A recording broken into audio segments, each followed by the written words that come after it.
கர்த்தர் எப்படி வழிநடத்துகிறார் என்று நாம் தொடர்ந்து இந்த போதனையிலே கற்றுக்கொண்டு வருகிறோம். கர்த்தர் எப்படி வழிநடத்துகிறார்? நம் தேவன் நம்மை இந்த உலகத்திலே இருக்கும் அளவும், இந்த பூமியிலே இருக்கும் அளவும் நம்மை அற்புதமாக அவர் வழிநடத்துகிறார்.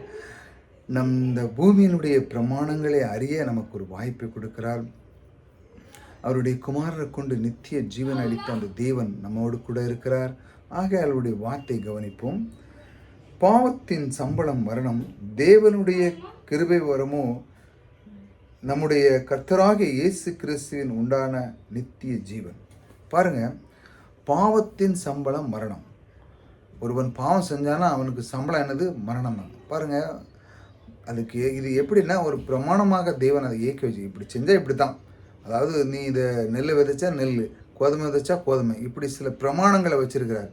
இது ஒரு பிரமாணம். பாவம் செஞ்சால் அதுக்கு என்ன சம்பளம்? மரணம். அது கிடைக்க போகுது. அதுதான் அப்படின்னு அவர் கரெக்டாக உங்களுக்கு சொல்லிக் கொடுக்குறாரு. இப்படி தான் அவர் வழி நடத்துகிறார். ஆகையால் நீ எப்படி இருக்கணும்? அப்போ உங்களுக்குள்ளே இப்போ தோணியிருக்கும். அப்போ என்ன தோணியிருக்கும்? ஐயோ, பாவம் செஞ்சால் மரணம் நம்மளுக்கு, அப்போ நன்மை செஞ்சால் நன்மை. நீங்கள் எப்படி பேசுகிறீங்களோ அப்படி உங்களுக்கு நல்ல இன்புட் வர போகிறது. நீங்கள் மற்றவங்கள்ட்ட கம்யூனிகேஷன் நல்லா வச்சிங்கன்னா உங்களுக்கு அழகாக கம்யூனிகேஷன் கொடுக்கும். நீங்கள் மற்றவர்களுக்கு உதவினா உங்களுக்கு உதவுவாங்க. இப்படி தேவனோடு நீங்கள் அதிக நேரம் கொடுக்கும்பொழுது தேவன் உங்களுக்கு அதிகமான இப்படி வார்த்தைகளை கொடுக்குறாரு. நீங்கள் இப்போ தேவனுக்குள்ளே அந்த வருகிற ஒரு இன்பம் இருக்குது. ஆகையால் உங்களுக்கு என்ன கிடைக்குன்னா, இந்த மாதிரி ஒரு வார்த்தை தேவன் உள்ளத்தில் விதைக்கிறார்.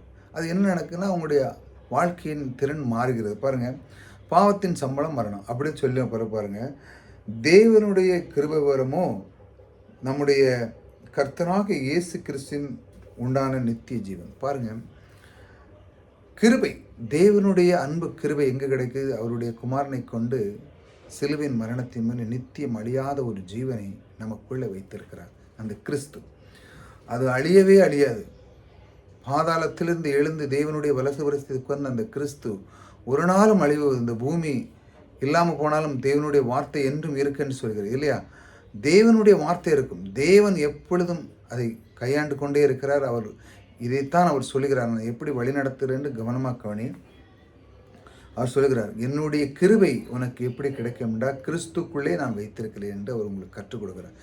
ஒரு மனிதன் கிறிஸ்துவை அறிய அறிய அவனுக்குள்ளே நித்திய ஜீவன், அவனுக்குள்ளே ஒரு ஒரு பூரிப்பு, ஒரு சந்தோஷம், ஒரு மகிழ்ச்சி, ஒரு ஆனந்தம் அப்படியே பொங்கும்.